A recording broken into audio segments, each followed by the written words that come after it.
শ্রমিকদের বকেয়া মজুরি অতি সত্বর প্রদান করতে হবে। বেকার শ্রমিকদের বকেয়া মজুরি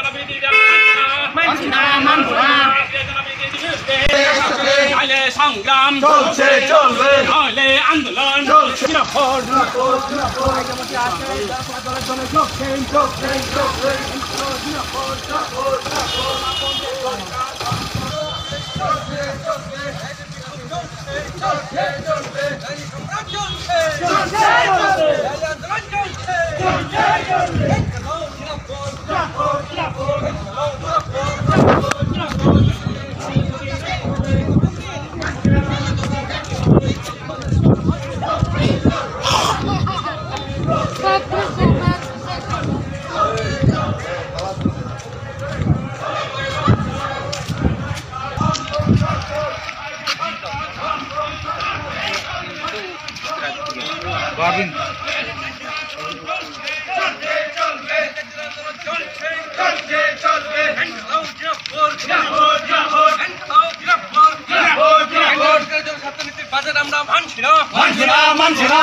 বাজার আমরা মানছি না।